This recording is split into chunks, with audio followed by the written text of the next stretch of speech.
is Sarah Grunberg. I am a lecturer in the sociology department.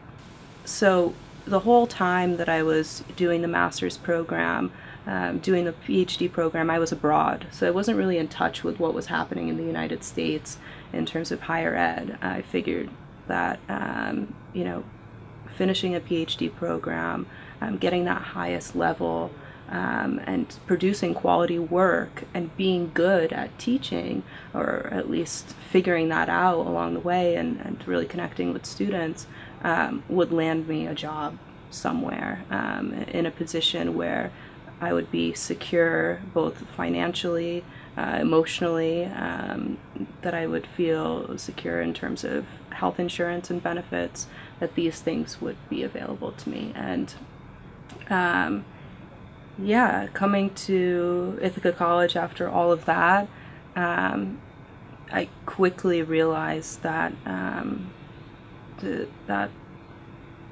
job market that exists now isn't what it once was, and that was a kind of stark realization. And I think what's problematic about that is that there are so many really passionate people out there who love teaching, who are good at what they do, who inspire people, who produce amazing work, who are starting to think about a plan B, or something, a different profession that they might take on outside of academia because of the kind of reality of where we're at right now.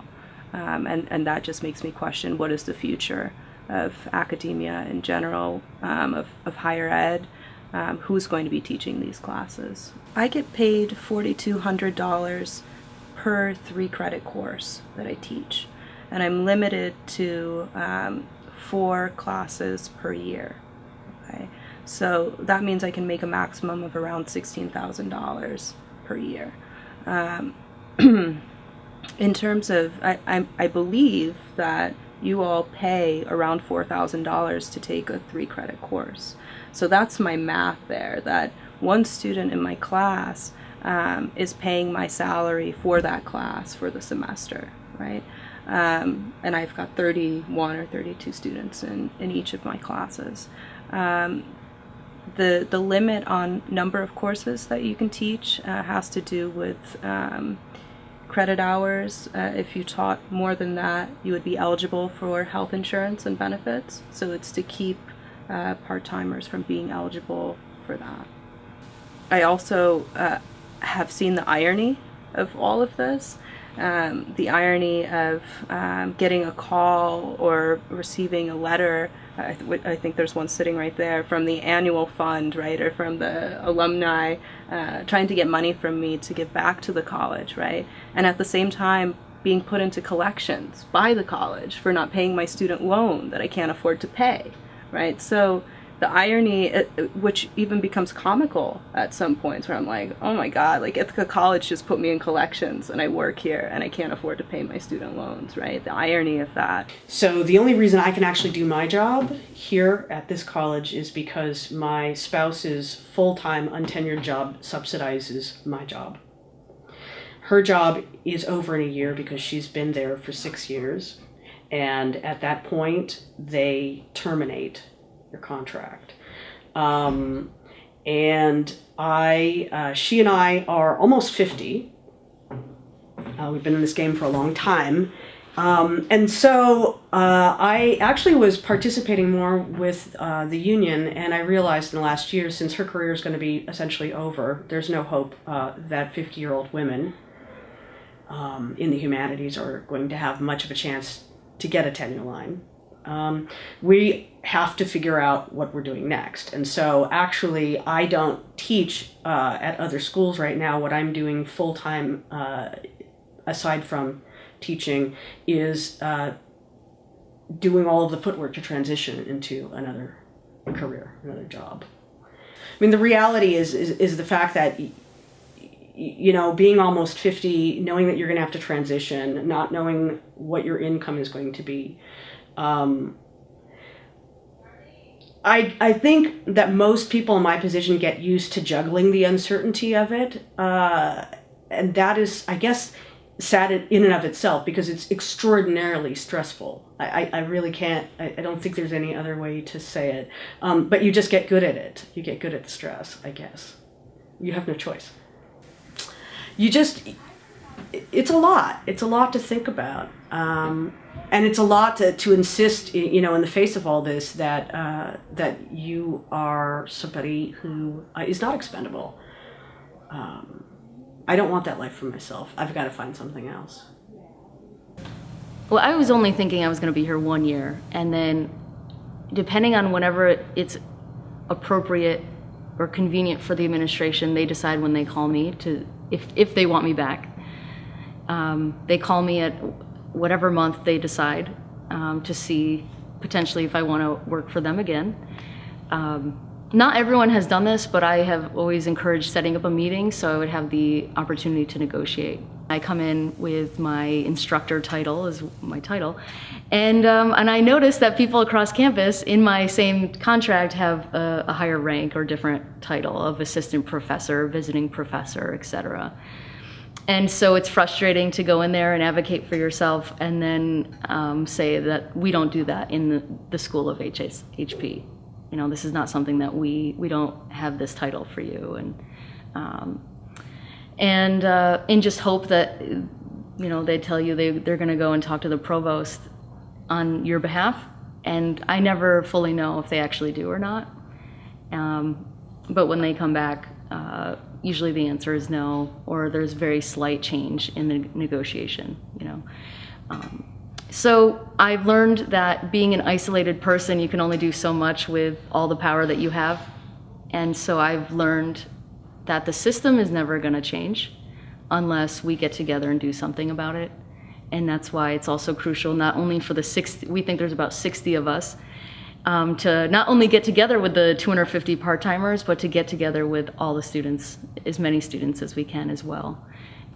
And if you remember from last semester, so much change is happening just as a result of what the students in particularly did. And so I want the students to be aware of the power in the cards that they hold. So it's a common experience that either you don't have office space or you're sharing your office space with like 6 people.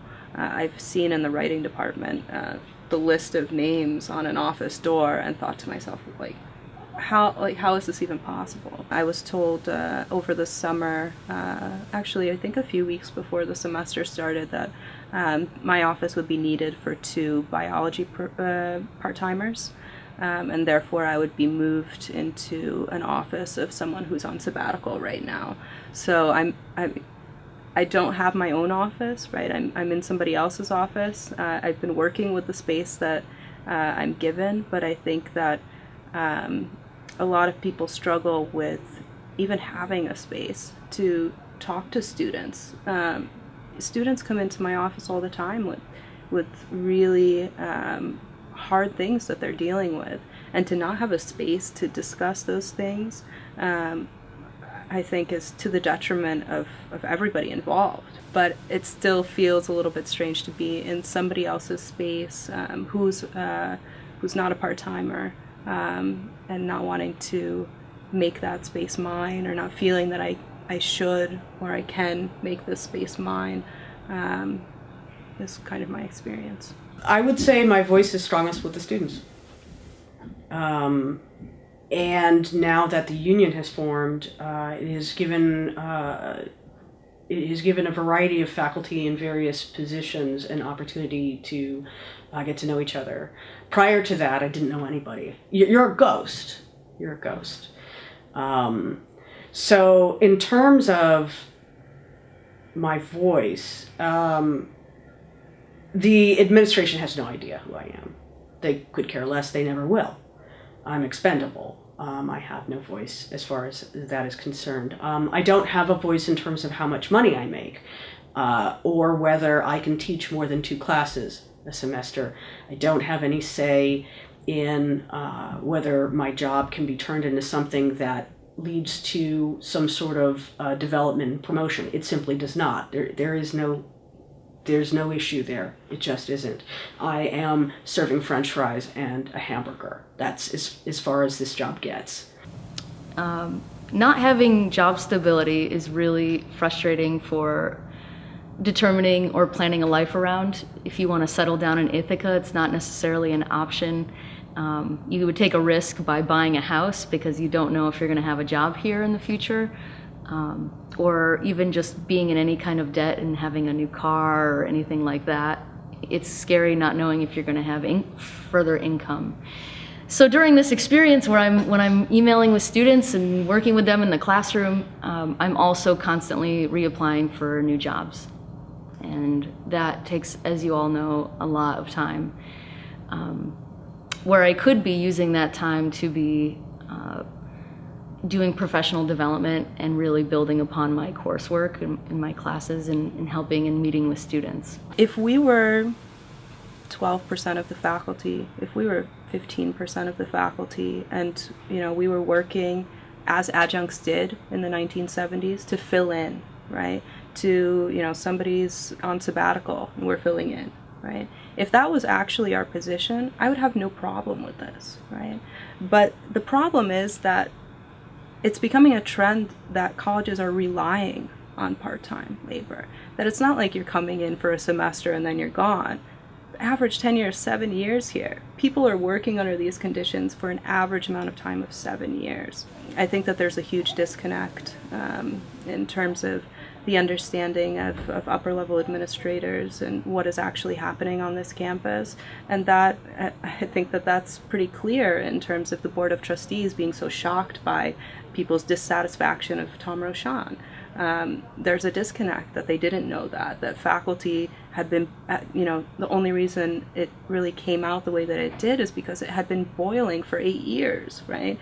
So that disconnect, I think is a big part of it, but the goal, I think, for a lot of people, not just part-time faculty members, full-timers as well, is to take back a little bit of that power. There are so many intelligent people here that could do so many great things for this college, yet they're ignored, and we see outside firms being hired to do this work instead.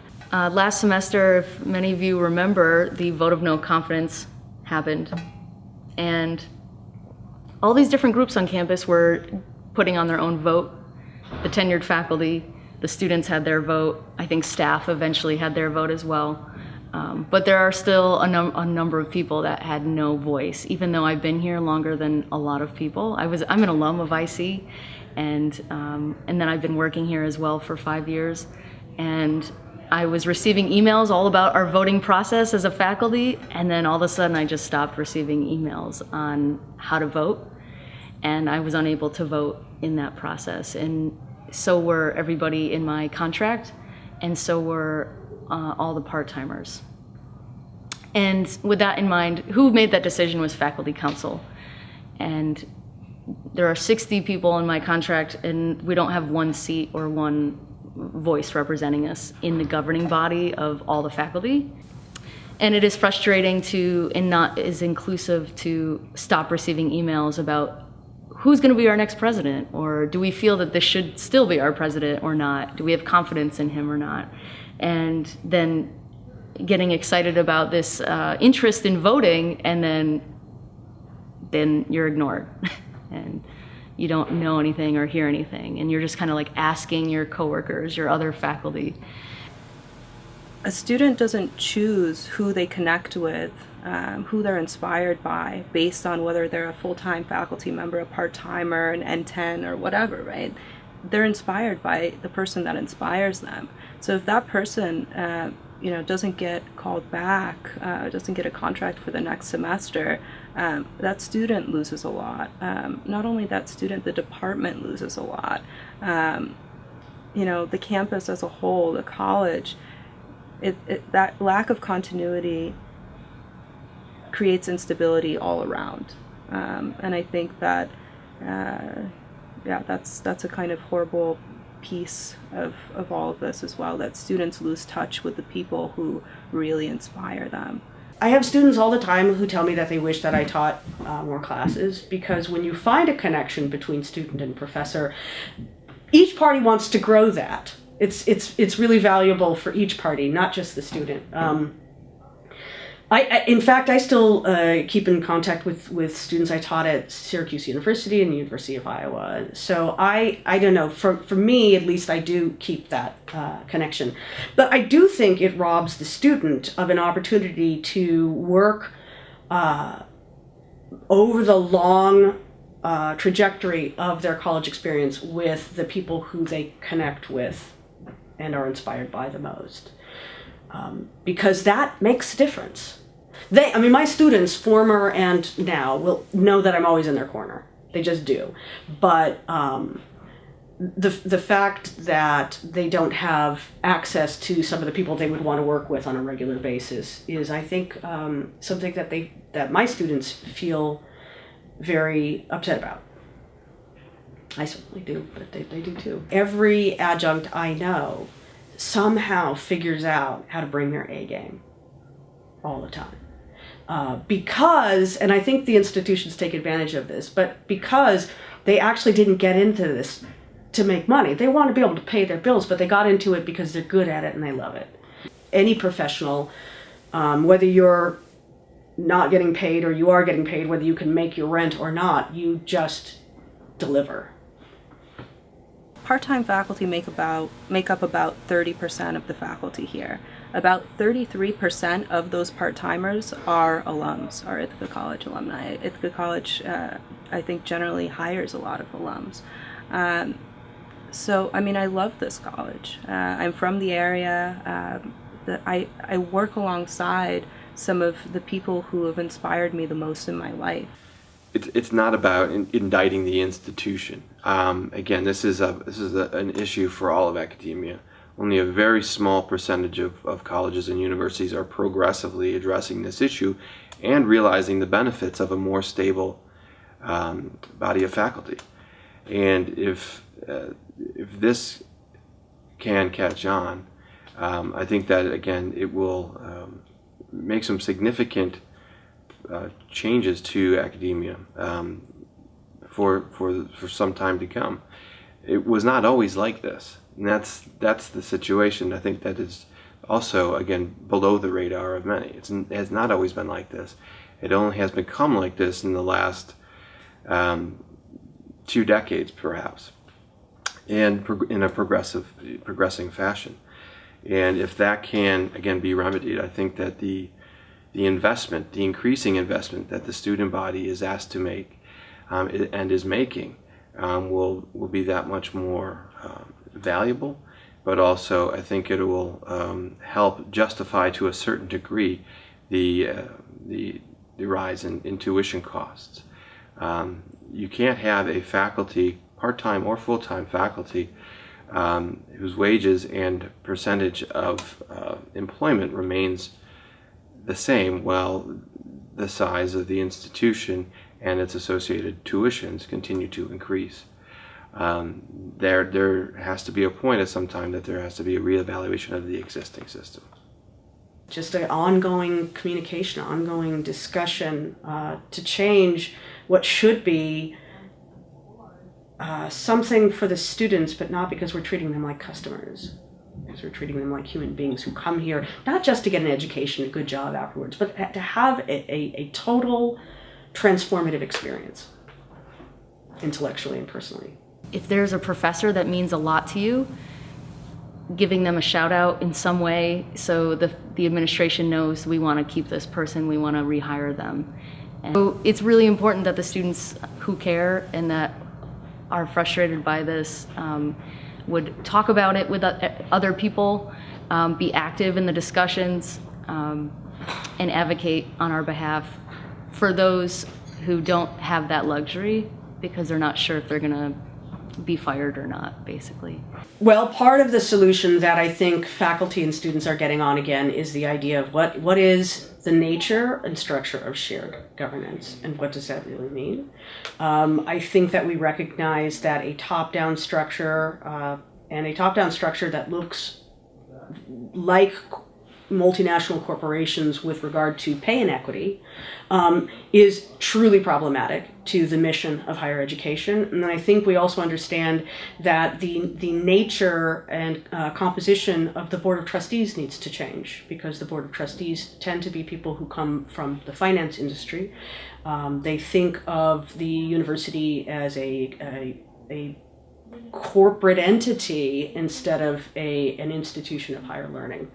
I think we need to get faculty and student oriented again. The students are looked at as revenue streams. My students are not revenue streams. It feels like, how can we support our students when we're not feeling supported by our college? You know, if the faculty aren't feeling supported, then how are we supposed to support our students?